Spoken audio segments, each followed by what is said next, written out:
Good evening, everyone. My name is Takenaka. I am the director of Academy Hills. This is the Innovative City Forum 2020. This week and next week, we would like to have as many of you participate as possible.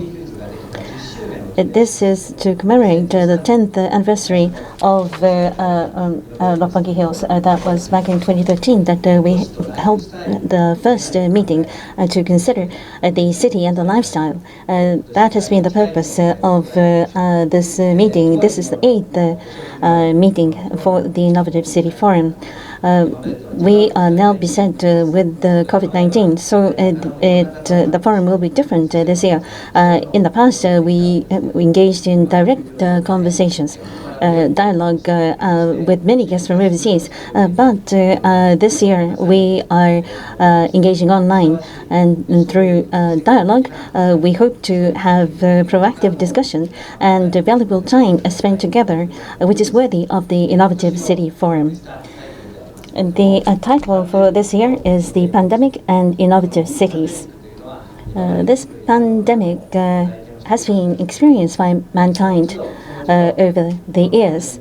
Every time, before and after the pandemic, a new society has emerged. In the 14th century, in Italy, in Europe, the pest disease has led to a quarter of the population being lost in Italy.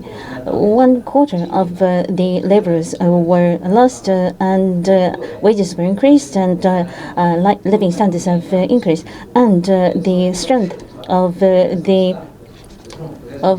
church declined, and renaissance occurred as a result of the pandemic.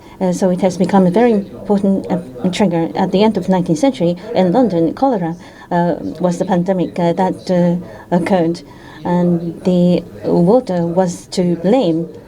It was not the true reason, but many people went to the suburbs, and that is when the concept of the Garden City emerged. So in this way, pandemics will bring about a new society for people. Digital transformation is a major issue coming to the fore, and also there is more focus on environmental issues. We would like to examine how this is occurring and what is likely to occur, and what will be the new normal to emerge going forward. This Innovative City Forum will be discussing in many sessions. And this is a session of the brainstorming, and it isn't as if we have to come up with a conclusion, but we want to offer hints so that we can take back these insights to utilize in our work. We have been conducting this for several years now, and in the online meeting, we felt that it might be challenging because brainstorming requires people to be discussing together, and the small talk can bring about a significant insight. And we felt that it is going to be difficult in the online environment, but we have taken on this challenge nevertheless. And with this, we are interested to know what is going to happen to our behavior, whether humankind can continue to evolve. Behavioral change has been a main theme in the 3 breakout sessions. This will be the first breakout session to be held in this forum this year. We will be talking about how changes will occur in human communication and human dialogue. We have wonderful panelists to discuss this topic. What I would like to ask of you is that I am sure you're going to be impressed by the talk from the panelists, but this is, after all, brainstorming, so we would like to receive comments from you. We would have liked to have heard from you directly, but now we have a chat system where various questions can be posed. So please make sure that you communicate your views freely. We hope that it will lead to important takeaways for all participants. Communication and dialogue session will be moderated by the well-known Ms. Keiko Hamada. She used to be the editor of ICF2020. She is now the supervising editor of the Business Insider Japan. I would like to now give the microphone to Ms. Hamada. I hope that you will enjoy the session, and please give us your input to have a stimulating discussion. Let's participate proactively in the innovative city forum. Thank you, Mr. Takenaka. Good evening. I am Hamada from the Supervising Editor-in-Chief of Business Insider Japan. So as Takenaka-san mentioned, today's topic is revolutionary change in communication. Under COVID, I'm sure that you are experiencing many changes, and many people have said that work style related change have been very vast, especially in the 2 months under the state of emergency. People were forced to stay at home. So many people, I think, tried out work at home for the first time. I continue to work from home, and what I have found is that in the past we all came to the workplace and we had a lot of casual communication, naturally, but now we have to be more conscious of communicating with our colleagues. Otherwise, the workplace itself will change. So through the revolutionary change in communication, perhaps our society and community and the workplace will change.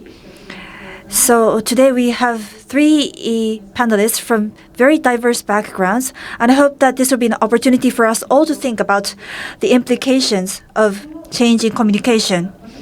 Also, as Takenaka-san said, this session itself is a form of communication and dialogue. We are streaming online, so in the past 2 ICFs that I have participated in, we were all present physically. But now that we are online, perhaps there are different ways of communicating, and maybe there are positive impacts. For example, it is easier to send comment. So in your screen, there is a slide function. So please send us your comments and questions using the Slido function. We'll be observing and asking your questions to the panelists. So let me introduce the panelists. To the closest gentleman for me is Mr. Hiroki Hiramatsu. He is Corporate Executive Officer and Head of Global Human Resources and Corporate Affairs Unit at FUJITSU Limited. We often interview companies, and we found that FUJITSU is a company that is unique because some companies are very proactive about teleworking. Other companies are not so much. But FUJITSU have been amongst the companies that have really promoted working from home and making this stick. I read on an article that FUJITSU will be halving the size of the office from the next year. So I was wondering how people at FUJITSU are working, and how do you keep the cohesiveness of the organization and as the management? I look forward to hearing from you. And in the middle, we have Mr. Yuichiro Komikado.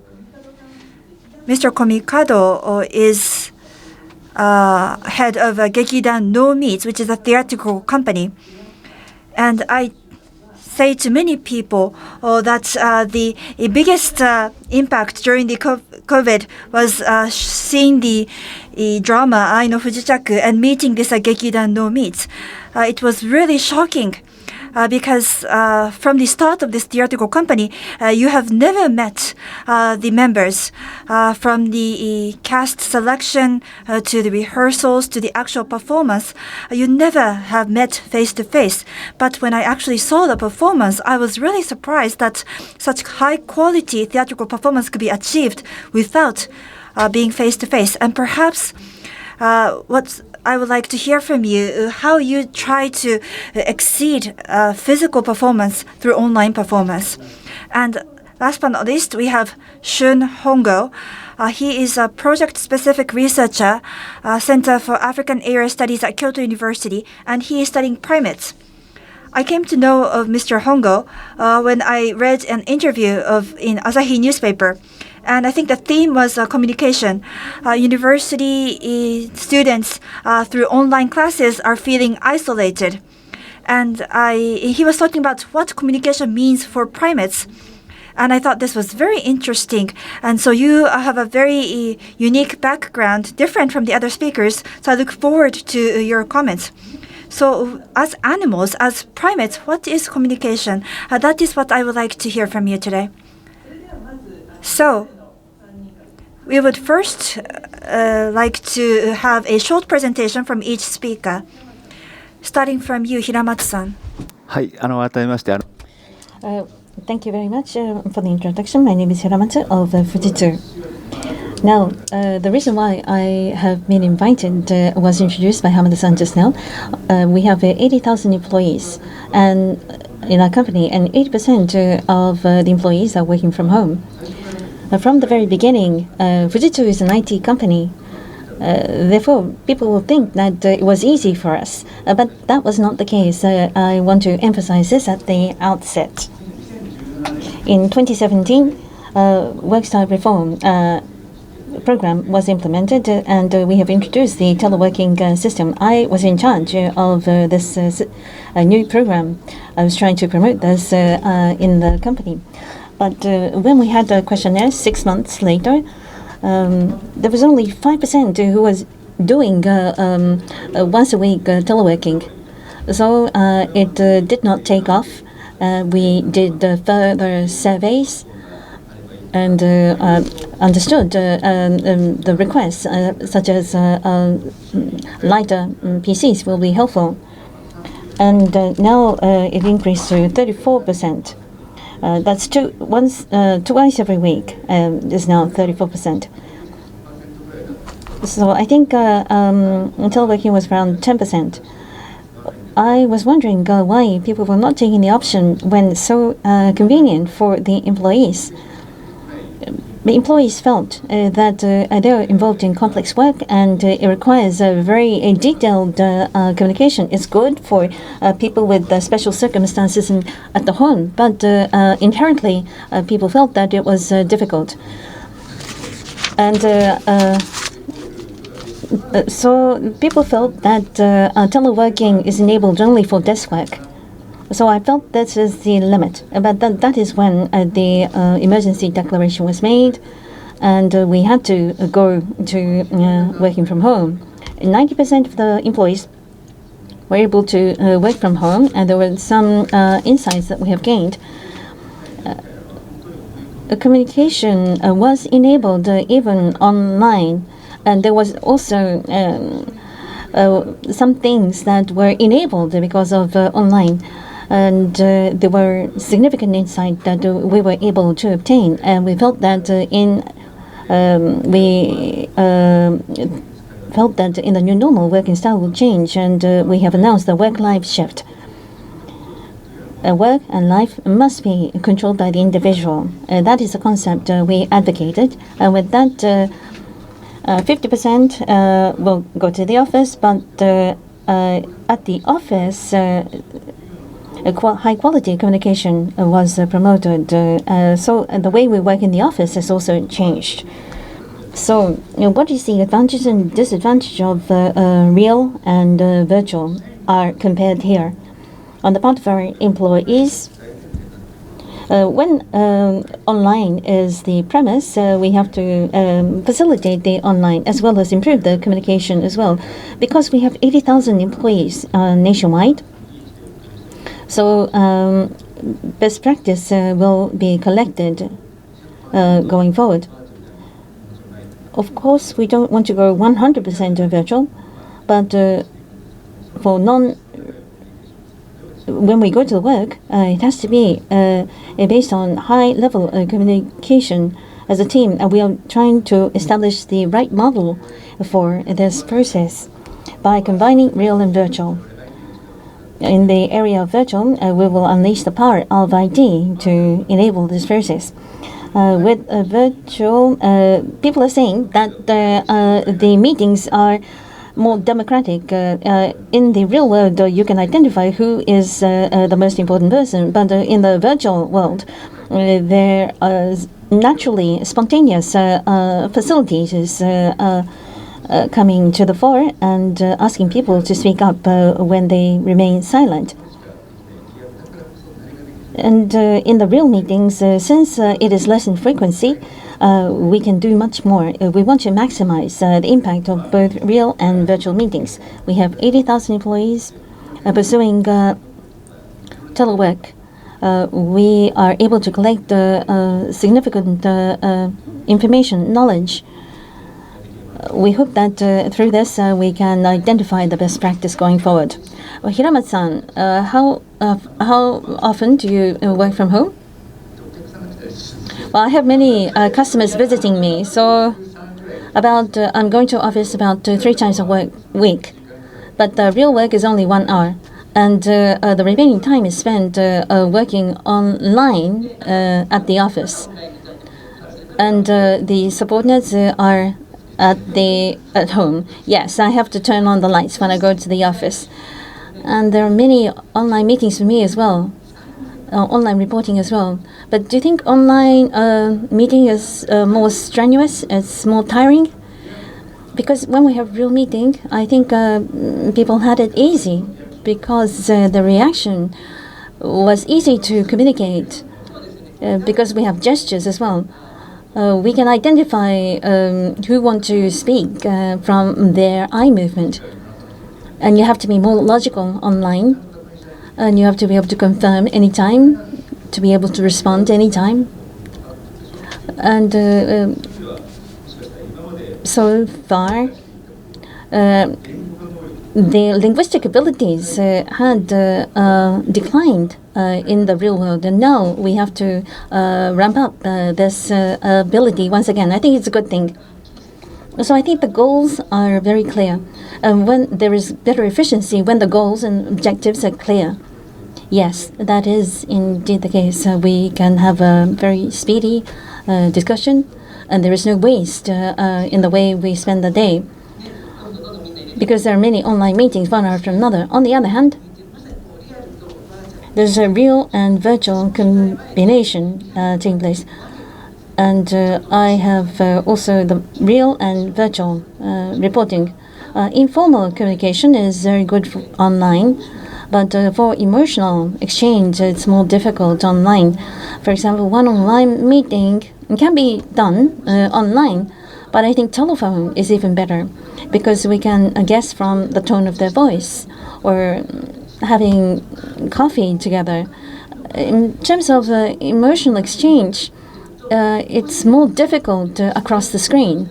So I want to ask Komikado-san later about this, but what is your view on this?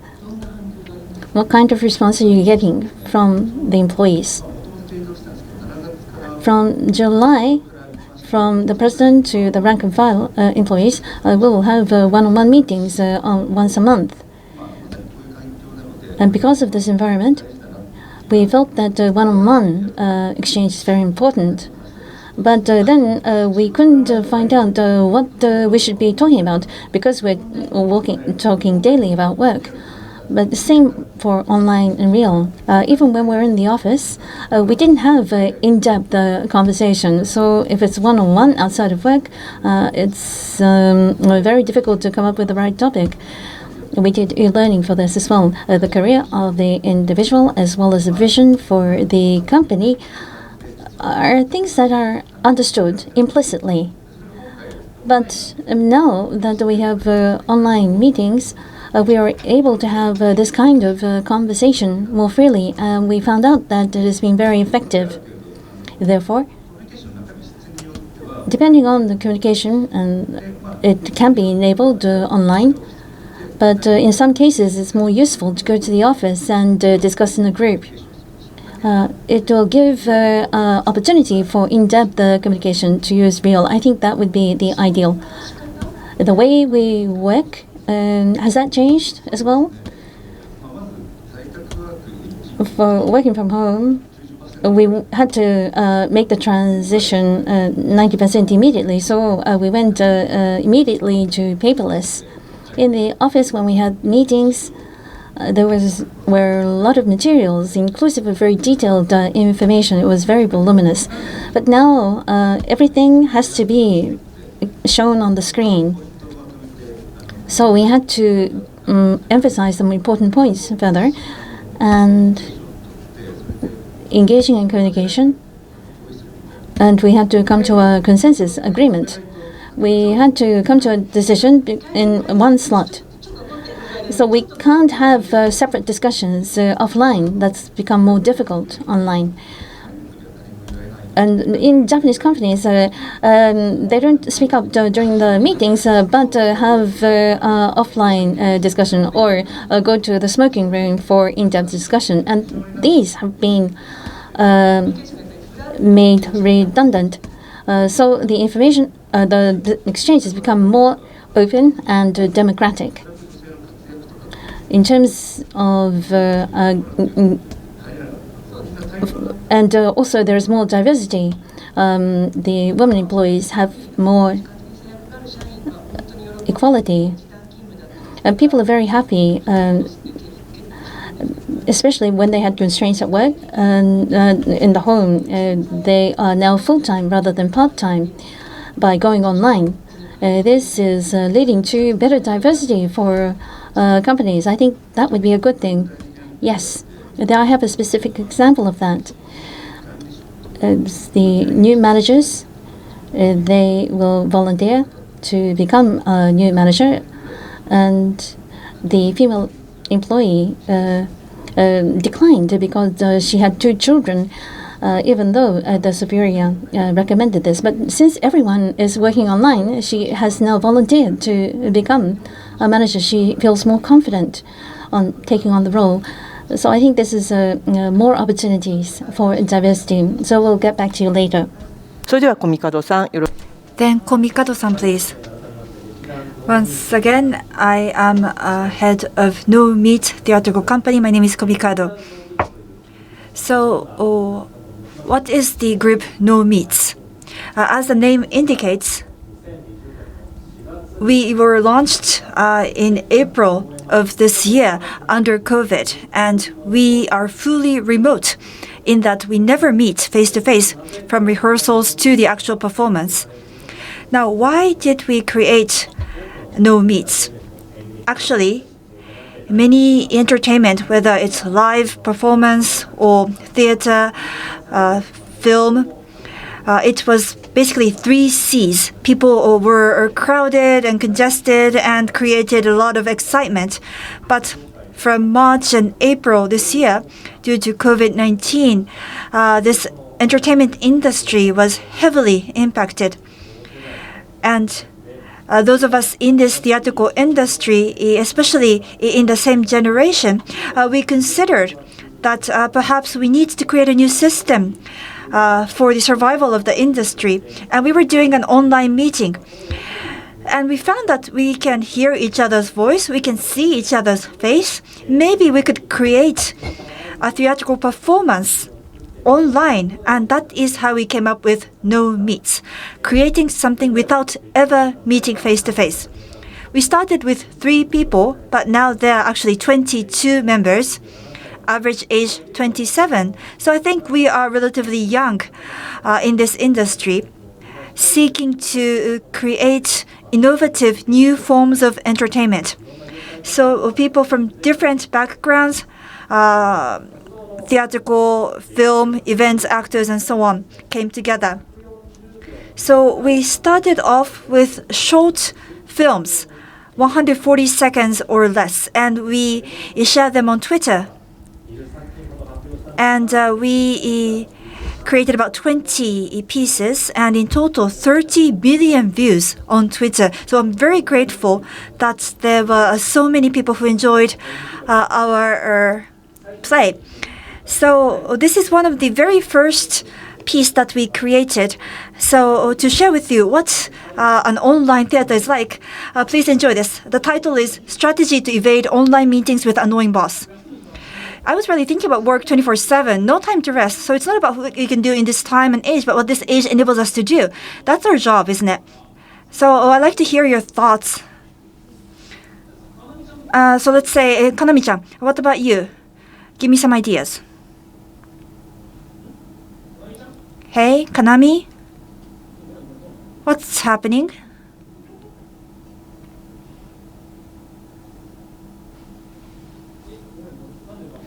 What? This is virtual background? Yes.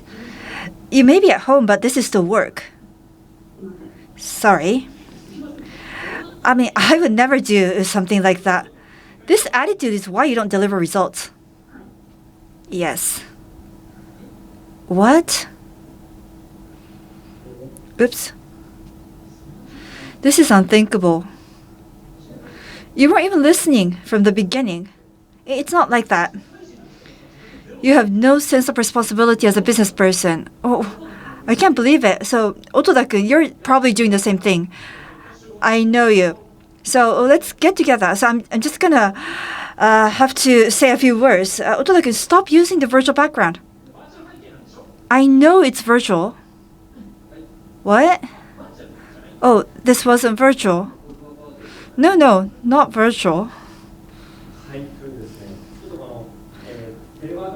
So in a telework conference, sometimes you don't know whether the other person is really listening or not. So we wanted to create something that that people can relate to, something that they have experienced in a remote environment. But given that we are a theatrical group, we also wanted to try something longer and also live. So at the end of May and July, we created 2 pieces over 140 minutes. And so this was a ticketed performance, but we were able to attract a large audience. So the casts were selected by online screening. Meetings and rehearsals were all online. And props, costumes were exchanged using delivery service. So we were thorough in creativity without meeting face to face. How much can we do? What can we achieve without meeting? That was the challenge that we set for us. The first piece is what happens for a university student who has to study online for 4 years. And the second piece is kind of a futuristic world where the online communication undergoes many innovations. So that's more like an SF. And through these 2 plays, what we found was that it's actually much more intensive than meeting face to face. We spent many hours communicating via Zoom. And it was really like building a relationship in a theater. So this is the last scene of the first long piece. So university students, classmates, after 4 years of studying remotely, and this is a graduation. And so when I saw this, I was really moved. And even remotely, we can really build friendships. That's something that I learned through my activity. So we're still under the COVID situation. So how can we continue to create without meeting face to face? We are going to continue this challenge. Thank you very much. When I first saw the play, I saw the second one, by the way. I really had to wonder how this was achieved. So those of you who haven't experienced this, each actor are in their home. Each actor is in their home and performing in front of the screen. Yes, so one screen, one person. That's what we did. So each actor are performing from different places from their homes, and that is integrated into one screen. So now we are communicating in a physical setting, so we have eye contact and we know when the other person will speak.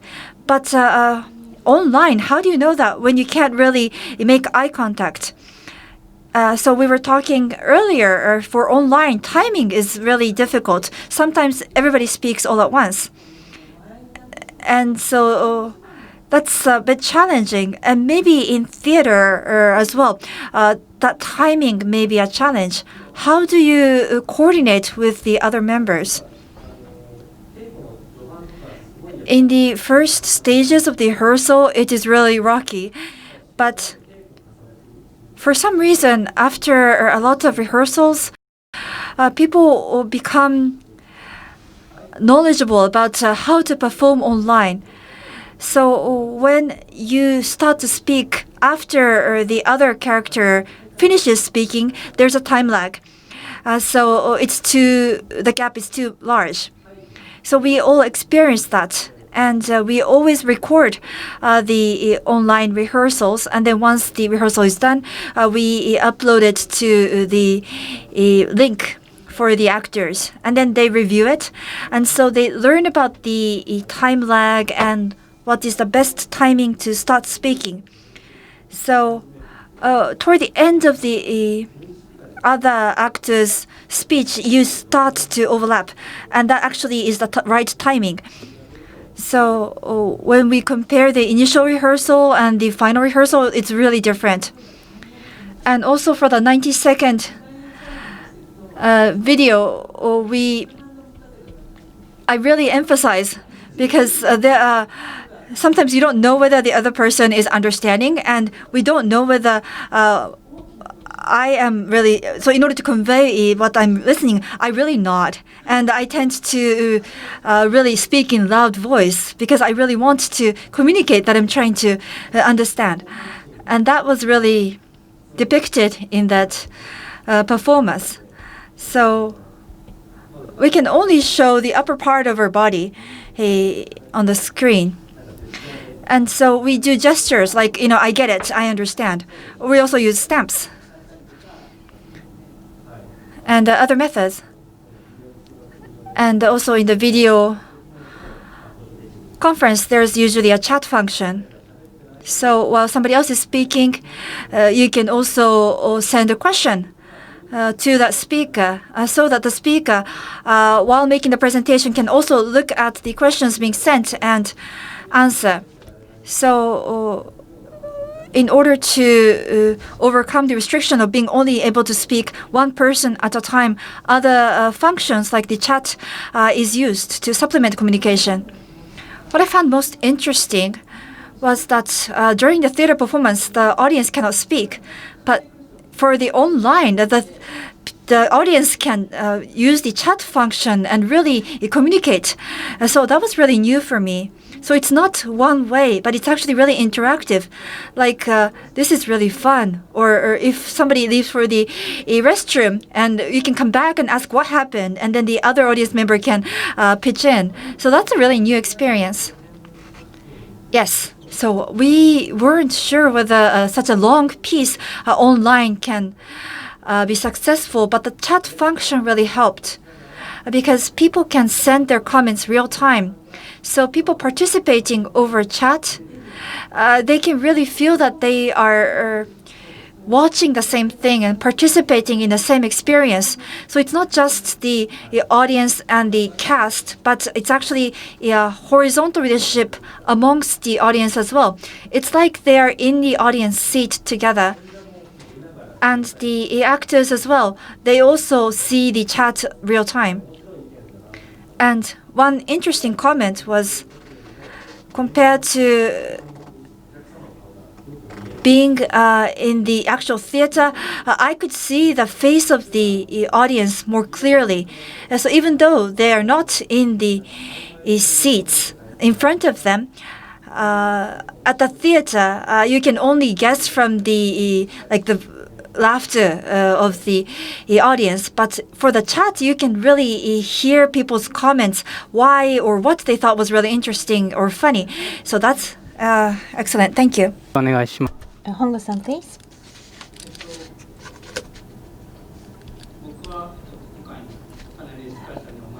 I have been invited to this panel discussions to discuss communication and trust in the primate society. My name is Hongo of Kyoto University. The research is the study of primates. There are about 300 primates globally, and this is a study of humans as one of the 300 primates. There are different aspects about, and in particular, I am very much focused in the social component of primates. This is what I have showed, and this is about called the mandrill, and they are working in the group of 400. You can see that the red and the blue on the face is the characteristic of the male. This is in Gabon of Africa. I studied the mandrill in this environment. So I cannot study this remotely, so it takes about 2 days to go to the location into the African tropical forest.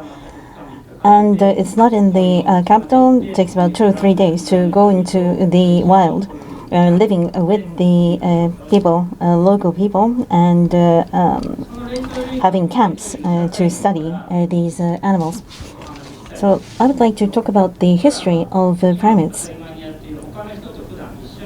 We are now living with other people, and but this is occurred from about 30 million years ago.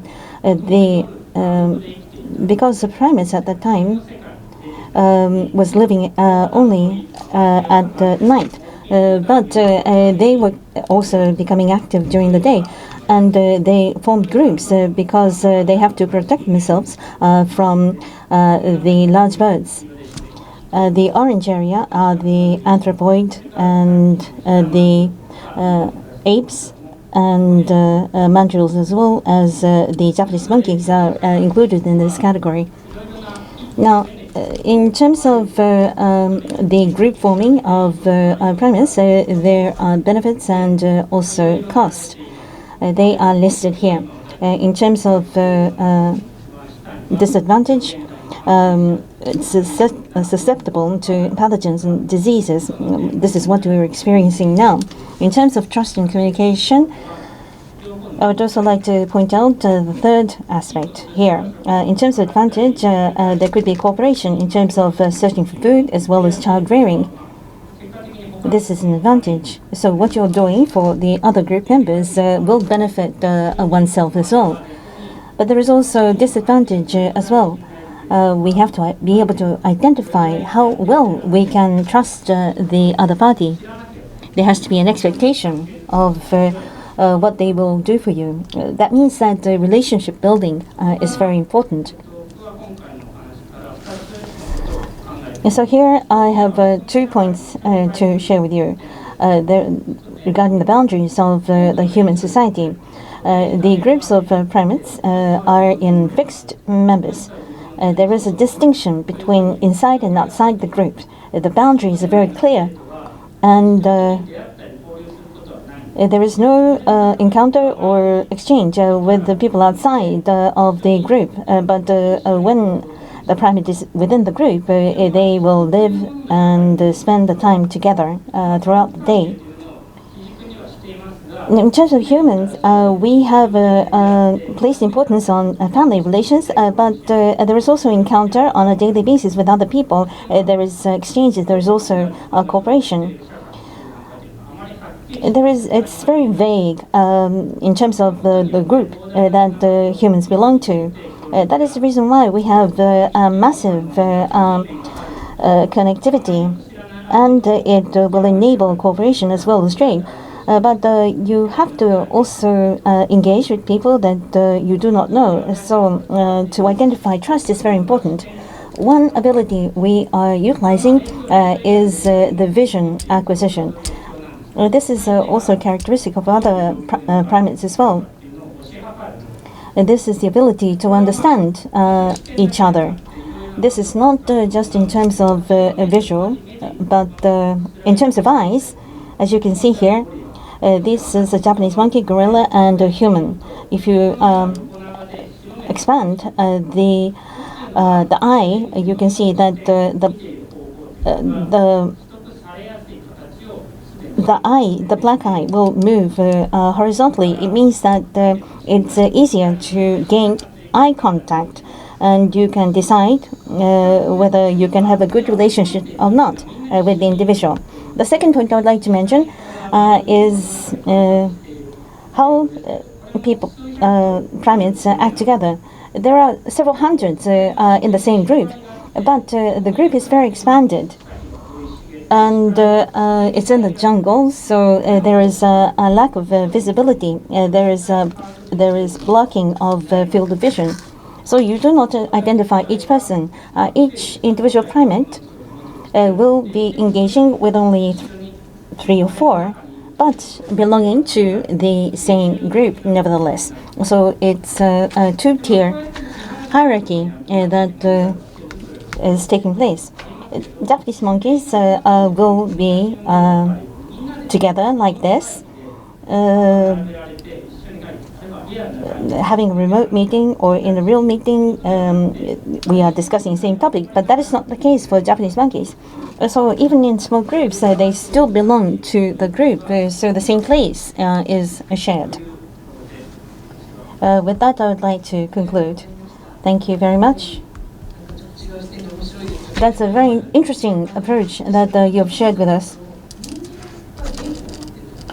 Now, people have a language. That is the reason why the vision, compared to Madrilla, I felt that it has declined in terms of capability, but it has in fact evolved. Is that the case?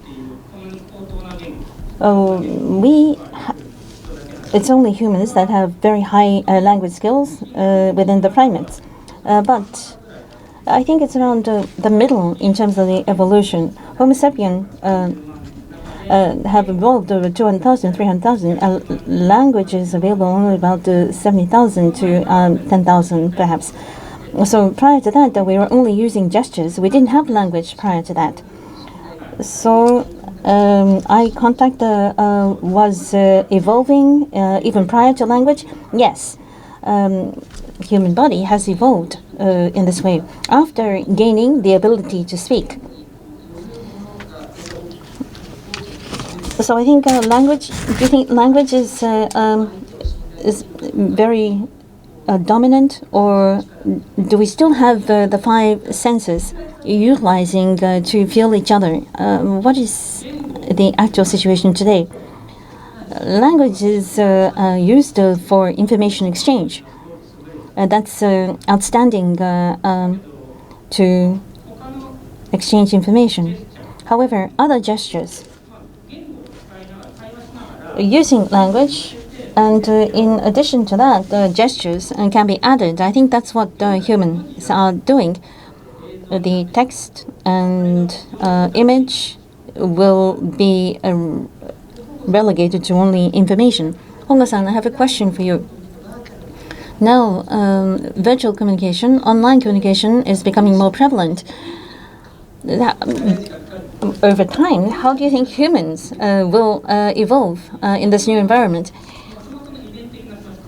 Well, genetic makeup will not change, so I think we will be able to learn understanding gestures, but with the lack of opportunity to learn, I think it will be subject to retrogression. But words and image, through that, humans will try to learn, and their ability to learn through this will be enhanced. Even prior to COVID-19, in social media, I think text information was becoming more prevalent. So online communication was increasing even prior to COVID-19. What we feel in the workplace is that there is a communication impediment, perhaps. Sometimes we felt that it is becoming more difficult to communicate depending on the generations. I think the way we communicate has been changing even prior to COVID-19, and it has really become significant after COVID-19. So it's like the mandrill. I think perhaps this is going to occur, even because if we were in the same space, we were able to agree and come to a consensus. There was understanding within the group. There are some instances where we had to be more explicit, but now in the remote environment, we have to explain everything, and we have to be 100% explicit. So it's very tiring. I'm wondering what is going to happen to us going forward. Having trust, if it's just based on language, I don't think it sits well for me, because if we have a deadline of having to do something, to do that in text or in words, it will clarify. But if you write this, it can be believed. But if it's direct communication with gesture and tone, you can gain more insight. Perhaps the deadline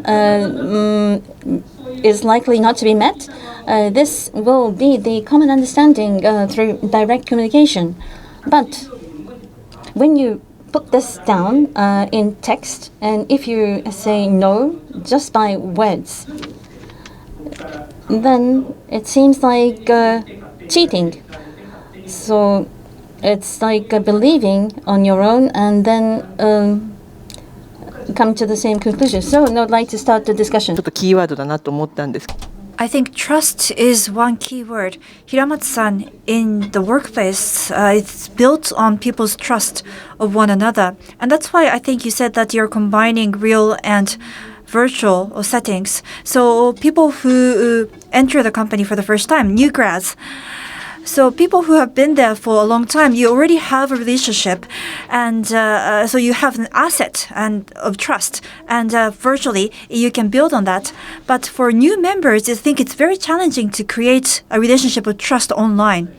Yes, so new grads who have joined the company immediately underwent training because it was under. The online training was given to them because there was a status of emergency, and then there was an online OJT as well. So we were very worried about these new grads. So how can we build a relationship online? So we asked more one-on-ones with the younger members, and also to a limited extent having them come to the office for face-to-face meetings. And also for Japanese companies, people who join in the same year, that network is something that we all leverage. But I was wondering whether such an online relationship can be built for amongst the new grads. So we also did some events or competitions within the new grads, forming smaller groups and asking them to work together. And whether this was really successful or not, I think we would need to compare for this year's new grads and next year and thereafter. And so that's something that we would like to monitor. So way of working and deliverables perhaps may be impacted as well. I don't think to a great extent, but in terms of communication, when I first joined, I was the on-job training. I was with the trainer all the time. And so I knew that, for example, if I do this, I will make him angry. But so how to adapt to the team, that was something that I was able to learn naturally, including after-work communication. But online, I think it's difficult for the younger members to ask questions about things that they don't understand, or they don't know who to consult with, or they may find it difficult to feel that they are part of the team. So I asked the trainers and the managers to really be considerate of the new graduates and to support them as much as possible. So you're not able to communicate non-verbally. If, for example, how to make a phone call to the client is something that you didn't have to teach, because the younger members can observe their senior members making phone calls and learn. So in the past, people could just learn from experience, but right now that's not possible. But when I first joined the company, there wasn't much email, for example. It was really telephone communication. But these days, even if you go to office, most of the communication is actually via email. So the offices are quite silent. Not much telephone calls. So OJT, I think, is already declining. And maybe this is a way to overcome that challenge, because via email you can copy other people, and then you can learn how other members are writing. So there's a lot of visualization. There's more transparency. When we first joined the company, we could kind of communicate in secret over the telephone, but that's not possible anymore. And Komikado-san, when you talk about trust, so you started with 3 members, and I think they were people you already knew. But then you grew the company, and actors were selected through auditions. So that means you recruited completely new members. So how did you build that relationship of trust? Well, in that sense, actually, amongst the first 3 founding members, it was with one of the members, Hiroya-san. I met him for the first time over Zoom after we launched. So actually, 3 of us didn't know each other well. So we call ourselves a theatrical company, but many people are not from the theatrical background. Some people are from the movie industry. There are also the so-called YouTubers. So there are people from really different, diverse backgrounds. So first we had to start with a common language. We tried not to use jargons. That may have been an important part of our communication. For example, in theater we call matinee and soirée for the afternoon and evening performance. But the matinee didn't travel well amongst the other members. And I thought, oh, yes, the members are not all from theatrical backgrounds. So when we talk about the future direction, rather than theater alone, we are looking at this from entertainment perspective. So it's one step broader in that sense. So one important keyword is for NoMeets is to make it meaningful, to have significance. We want to do something that makes a difference. So whether the long theater performance should be paid or free of charge, we considered that because many theaters are closed, if we can make this successful or as a ticketed event, I think we could give hope to people in this industry. So there is a significance there, and that's why we made this decision. So rather than the common sense within the specific industry, we wanted to make decisions based on the kind of shared values across a wider spectrum. So it's not like you focused on building trust, but people came together who have shared visions and values. So you didn't really have to force that trust building. Yes. So if we share values and if we create something together, then I think our wavelength starts to be combined, and then we can say that yes, this is good, this is meaningful, and then the other person feels the same way, and then we are better tuning, better harmony, and that I think leads to trust.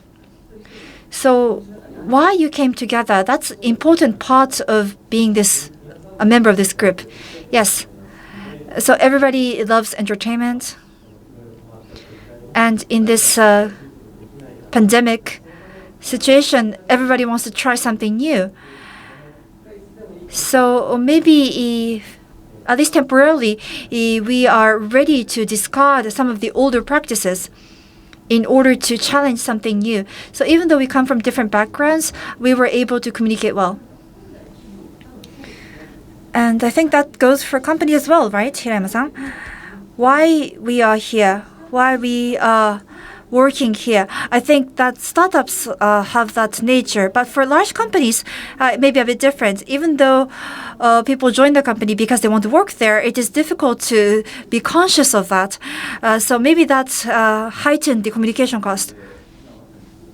Yes, so in that sense, purpose-driven company, that is something that we have been promoting. The meaning of the existence of the company, the raison d'etre, and how we can be together as one company, one team. And also, there are people who have worked for many years at the company, from new grads and people who are mid-hires.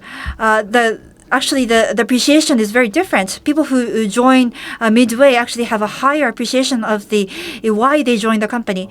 They don't take it for granted, and that's something that should be confirmed and communicated via one-on-one sessions. 先ほど Hongo-san, I have a question for you. In your presentation, I was impressed by the following. In the modern society, trust building is very important, and the cost of trust building is becoming higher because the meaning of coming together will have the advantage of being able to cooperate. But then you have to always think about whether you can trust the other party. There is social media, there's online communication, different complex ways of communication is becoming prevalent. So the cost there is very significant. What used to be very simple is now becoming very complex. So sometimes I feel like I want to be alone. It's easy to be alone. And there is isolation. Humans are weak when they feel isolated. And the stress of building a relationship and the isolation of being alone, how can we strike a good balance between the two? Now, in establishing trust, relationship of trust, we have to understand how much we can expect the other individual can do for me. When it's based on text information, it would be very difficult to evaluate. We can have a smooth relationship with people we know because even when we read email, we can understand what tone, where he is coming from. We can read because we know the individual. It's easier to read. So we can understand, we can discern whether the other party is angry or not. But then there could be a disconnect in a situation where you have to have such a relationship with a person you don't know. So this will become very stressful and then abandoned in some cases. So if a person abandons the engagement, we are, after all, not living alone. That means that there will be soul searching on what this individual can do. So with text, we can have a linkage. It can be an entrance and engage and maintain a relationship with people that you can't regularly meet. So we should have a good combination. And when you have to decide the individual only by text, that would be very sad. We are using Slack, and on the Slack, with the 15-person group, we are encountering trouble because it's only based on text. And we are thinking of having real meetings for important topics. Because if you just rely on text, there could be misunderstanding. And the person who writes will be read by everybody. But if you're engaged in a discussion, you can have off-the-record, behind-the-scenes discussions with certain people. Chimpanzees among the primates are in groups, but they also have their individual activity within the group when they can distance themselves with primates that they don't like. Same for Japanese monkeys. They can distance themselves, but even with the distance, they are still within the group. They can continue to share the same place. And after that, Japanese monkeys can make up even after a fight. This is something that humans do as well. On a daily basis, we come to work, and maybe that's not necessary. That could be unnatural. But if we can have a natural place where people can meet, that would be better. Flat and open is good in terms of text-based communication, but it's sometimes too flat, and it's very difficult to evaluate the emotional aspect of the communication if it's just based on text. So, but there are good points as well. So I think we have to be wise in combining the two. I was impressed, Hongo-san. You said that it's unnatural for people to be going to the same place every day, because when people marry, they will spend the time together. But the hunters and gatherers, or Cameroon Baka people, have been studied, and the wife and husband will be together, but they will go hunting amongst the males, and women will go to fishing by the river or gather food. So even they are a couple, they will sometimes be separate. So on a daily basis, it doesn't mean that we have to be in the same group always. Depending on the objective, the group formation could differ. So it's like NoMeets, because people are coming together from different backgrounds to work together on a project. It's very similar. So the way we communicate is changing. So the factors driving the formation of groups could change as well. Even prior to COVID-19, parallel careers as well as the side work, as I have been receiving attention, and people don't want to work for the same company forever. Younger people today are looking for different areas, and I think perhaps this is very much related with the communication aspect that you've talked about. Yeah, I think it's being facilitated, for sure. Because one may not be enough. Why is that the reason? I would like to ask Komikado-san. Komikado-san, you worked for a large company, and then you are now NoMeets. And so other members, I think, are still working for their respective companies, and they come to NoMeets in the evening. Why do they want to be member of NoMeets in addition to working for their company? I think in my generation, when we were in our mid-teens, we started using SNS. So I think we are the first kind of digital native generation. So I'm doing this, and this is the result that I got. We share with one another, and that's very natural for us to share with each other. If you didn't know what your peers were doing, then the world that you live in is it. The company that you work for, or you're confined there. But when you have that kind of a horizontal network, and you're always getting information from different packs, different groups, then you think that, oh, that pack has a tasty fruit, and you become interested, and maybe you want to move there. So I think it's similar to that. We want to have the mobility, not just to belong to one group, but also other groups.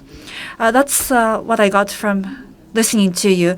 And from the perspective of HR, what do you think? People are less committed to the company or the group? This kind of society, if we become too inward-looking, then innovation will be suspended. So I hope that such a side jobs or side activities can be a stimulant to the main work. That would be great. That would be ideal. But it doesn't always strike that balance. So I don't deny working on the sign, but I think a good balance is difficult to strike. But when you consider your future career and expanding your network, I think the younger generation have a stronger sense of urgency. So, for example, joining study meetings with external people or using online means as well, I think they're very proactive. Thank you. So there are many questions from the audience on Slido. In human communication, it is said that nonverbal communication is 90%. Is that true? There is a book saying that with that title. So from what I've heard, people who are not able to speak, who have dyslexia, still they were able to laugh at the President Reagan's speech, even though President Reagan was speaking with very serious words, because they suffered from not being able to understand words. They found it really funny because so it's aphasia. Patients found the expression of President Reagan very funny, saying that he wasn't speaking seriously at all. So I'm still wondering whether we will lose the ability to read people's emotions. It won't be a deterioration in our genetics, but even if we have it in our genes, it is a learned trait. So if we don't use it, then we will forget how to use it. Yes. So if you don't experience other people exercising that ability in reading people's emotions, then you won't have that experience to learn it yourself. So having the whites in the eye is sometimes it's easy to read people's emotion because people can read others' emotion using eye contact, but even which may be contrary to verbal communication. So sunglasses quickly. So I think online tools will also evolve accordingly. So it's very scary, but you can track people's eye movements. So you can say, for example, this person is speaking truthfully 78% or something like that. I wouldn't want to work for such a company. It's very scary, but that would be possible. Or maybe you can make the screen more interesting, more appealing. I think everybody's using Zoom or Teams, but it's very similar. So maybe there could be better competition and more interesting tools could be developed. There are many tools, like this is 2D, but you can make it like there's more depth and putting up post-its and notes and everybody correcting together. So that has a physical aspect. It's like facilitation. There are tools like that. Yes, I was in a meeting with Google, and everybody was putting up post-its on the screen. So that's very interesting. That makes a lot of difference. So rather than just verbal communication, some kind of body movement or some kind of play, I think that makes people's emotions entwined. Thank you. これ平松さんか。 Hiramatsu, I have a question for you. When Japanese companies are based on trust, a membership company is what it is. But I think a job description type is different, which is prevailing overseas. But I think you're moving toward that direction. But even with that, it doesn't mean trust is not necessary. That's the case. In Japan, we have been working together for a very long time amongst employees, but in overseas countries, there is more mobility. So when teams are formed, there has to be team building and purpose have to be identified. But they have a systematic way of doing that. So that's the difference. There's also a related topic. Entering the company in the same year will become unimportant going forward. And this is only the entrance. And in fact, jobs are not just vertically arranged, but it is becoming more project-oriented. And that is when network can be formed. So people entering the same year, having a strong network is something of the past. Komikado-san, what is going to happen, NoMeet, after COVID-19? Are you going to continue? So there could be a contradiction in terms of terms, but when we can meet again, we can combine online and real. I hope we can do that post COVID-19, because we are pursuing online theater, and there's even physical aspects I have realized through this, and eyesight, very interesting. With online theater, the eyesight is very difficult, because if you're looking at the person on the screen, it doesn't necessarily mean that there is direct eye contact from the other side. So this is on the stage and in front of the camera. There are different aspects that we have to consider.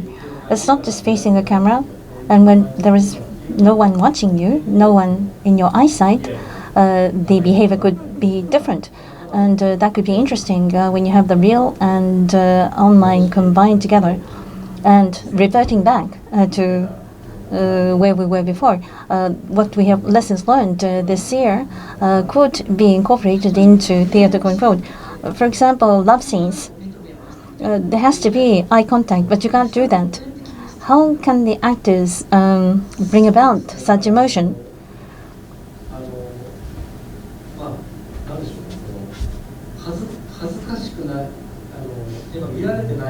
Because you're not seen by others, and you'll never be hit by anyone, so there is a sense of security in terms of online theater.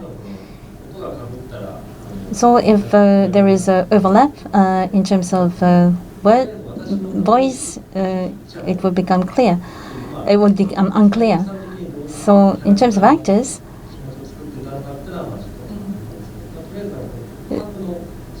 the way one will confess or to say the words and then wait for the response, that action was very interesting in such scenes. Komikado-san, you always are part of you're also a part of a real life theater as well. So that's very different how you write the script. Yes, online theater, it's very difficult to have a sense of location. So creating a scene where everybody's actually together, that's very difficult. It just looks like everybody's in the same meeting, but not in the same location. So we hope that this tool can be updated. And like Hiramatsu said, if there's more depth, it's more three-dimensional, I think the way we can express will be expanded. So next question. New grad who is going to office every day. Due to online communication, perhaps communication quality will decline, but also we may lose a sense of creativity because we're not stimulated by communication. I think there may be many people in the company saying similar things. Yes. So I think you need to be intentionally cognizant of widening the communication network, or setting up brainstorming meetings, combining real and online settings. So you need to be aware of that. And people who are not aware of the importance, I think there is a very big gap separating the two types of people. So there is a lack of idle talk or casual communication. It's correct. But also, you're working more efficiently, so perhaps you can talk to people outside of the company. You will have more time to spend to expand your network. And also, importance is depth.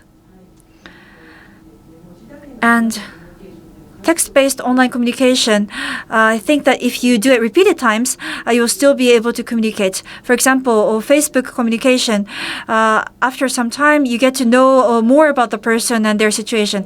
So time and frequency and number of times of communication, I think, is important to build trust.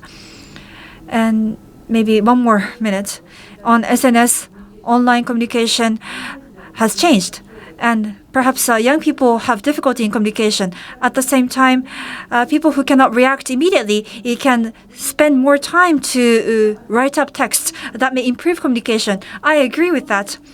So some people may not be able to comment during the meeting, but perhaps some people can communicate via chat. So there are people who are not really good at real face-to-face communication, but they are given a new opportunity. So I think it's really important to leverage that.